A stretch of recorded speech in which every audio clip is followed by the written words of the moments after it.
আসসালামু আলাইকুম সম্মানিত দর্শকবৃন্দ, আজকে যেই ঘাসটি আপনাদেরকে দেখানো হচ্ছে এটি হলো সেই ইন্দোনেশিয়ান স্মার্ট নেপিয়ার ঘাস।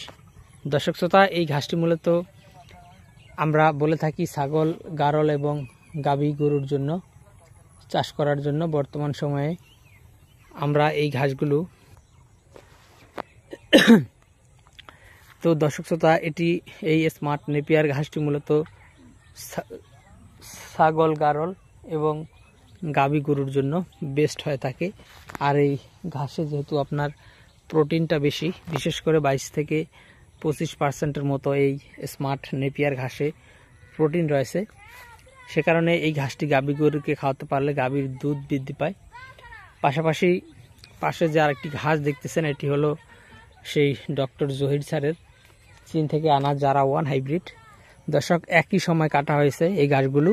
দেখেন, স্মার্ট নেপিয়ারটি এখন যে উচ্চতা রয়েছে, এখানে 4 ফিটের মতো বা 3.5 ফিট 4 ফিট এরকম উচ্চতা হয়েছে।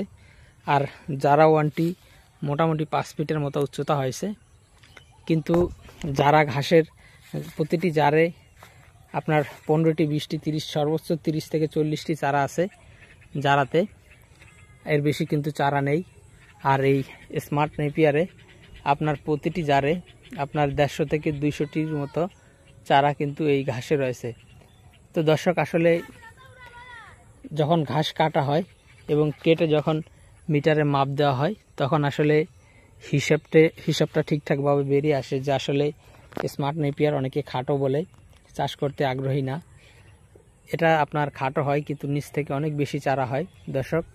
আর যারা আপনার লম্বা হয় কিন্তু নিচ থেকে চারা কম হয়। সব দিক দিয়ে হিসেব করলে স্মার্ট নেপিয়ারে যেহেতু প্রোটিন বেশি, সে কারণে আমি বলবো না আপনি যারা চাষ করেন বা স্মার্ট নেপিয়ার চাষ করেন, আমি বলবো আপনি 2টা ঘাসই চাষ করতে পারেন। আপনার যদি 1 বিঘা জমি থাকে, তাহলে আপনি আধা বিঘা এই স্মার্ট নেপিয়ার এবং আধা বিঘা এই ডক্টর জহির স্যারের জারা ঘাসটি চাষ করতে পারেন। 2 প্রকার ঘাসই যদি চাষ করেন, তাহলে আপনার খামারের জন্য উপকারী হবে। তার কারণ হলো প্রতিদিনই কিন্তু গরু ছাগল একই রকম খাবার খেতে অভ্যস্ত নয়, সেটা গরু ছাগল কোন কিংবা মানুষ কোন। এক এক দিন যদি আলাদা আলাদা করে আলাদা আলাদা জাতের ঘাস দেওয়া হয়, তখন গরু ছাগল বেশি খেতে স্বাচ্ছন্দ্য বোধ করে।